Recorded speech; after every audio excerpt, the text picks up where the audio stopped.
I've been really consistent with these, at least. Basically, if I'm driving in the car, I start reflecting on something and then I want to share.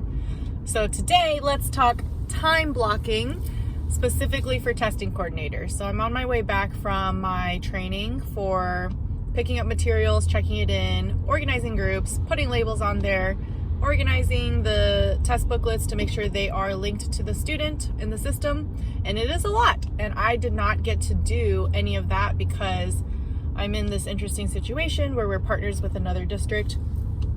And so my materials need to go to school first. So there's just a lot of little tiny logistics with that. But I'm also a testing coordinator, and it is a lot of work, to say the least.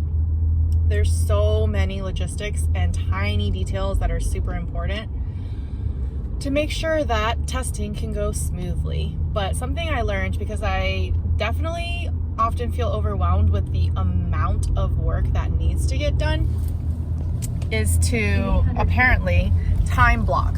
So time blocking in this case is just basically notifying your team, protecting that time so that you can get the tasks done, and essentially letting your team know, I'm not gonna make it into this. Oh, I'm doomed. I'm gonna have to turn around. There's a lot of traffic.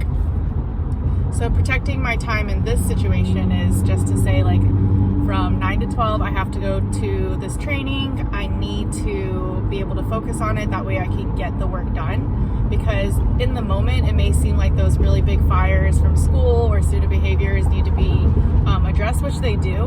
But if you don't strategically allocate or plan out who's going to be taking that responsibility for that time or day, if you're understaffed, it's going to bite you in the butt later on, because then you're going to be so behind and then this major operation is not going to be executed well. And you don't want that to happen. So it's kind of using that, I don't remember what that matrix is called. It's like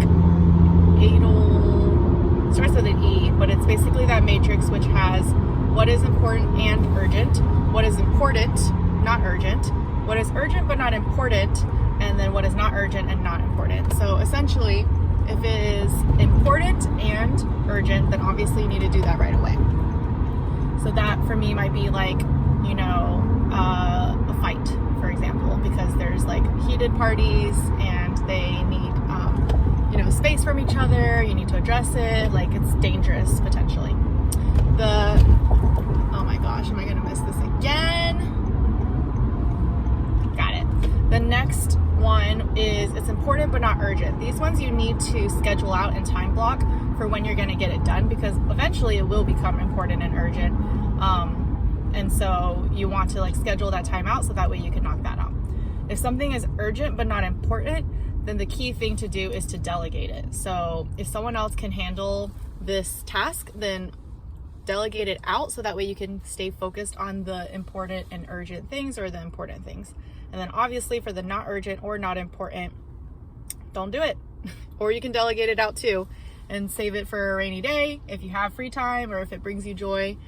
But moral of the story right now is I'm working on something that at the moment is very important but not urgent. I've been decently pacing myself for this round. The last one, it really kicked my butt. I was really stressed and overwhelmed and behind, and I knew how much work this one was going to take. So I am being very intentional to make sure I do a good job of basically 7, 8, how many tests is it? If I count the grade levels, it's literally 8 on 2 days. I don't know. It's probably about 25, 30 tests that I need to account for, because it's for some grades, all 4 subjects, all 4 grades are testing. It's a lot. And so thinking about this right now, I know that in about 2 weeks, I have 4 tests that need to be accounted for. So that means all of those kids need their booklets scanned, linked, labeled, and separated into bins. And then the following week I have 8 or 10 tests. So I guess total it is 1, 2, 3, 4. Yeah, I would say 18 tests about. Did I do that math correctly? 1, 2, 3, 4. 5, 6, 7, 8, 9, 10, 11, 12. Nope, totally bad math. 12 tests. But that's still a lot, just because every single grade level is testing, and it's a lot of manpower. I think if you do the math, it's 12 tests times maybe like 100 students, so that's 1,200 booklets I need to make sure are scanned and linked and labeled. I don't think I can reasonably do that with all of the student behavior things that I'm helping support in, and like observations I have to do and the coaching. It's just so tedious and time consuming. Updating my rosters, not including all the other logistics that you have to do as a testing coordinator, like trainings, more coding for like the online testers, communication with parents to ensure that they are aware, like kids need to come in person to take this test. So it is definitely the most. I think another good piece of advice I've gotten, besides time blocking and protecting your time to ensure you can get your testing tasks done, is to get a team if possible, delegate out those tasks, split it up, like train other people, because you really can't do it alone. And I am doing it alone, but it's really, really hard. And yes, definitely overwhelming. And so I've been asking for support and getting some of my coworkers to help me in little ways here and there, some of them big ways, and that's just been helping so much. So yes, I have been begging people to please help me with testing logistics and rosters. So I'm gonna try that.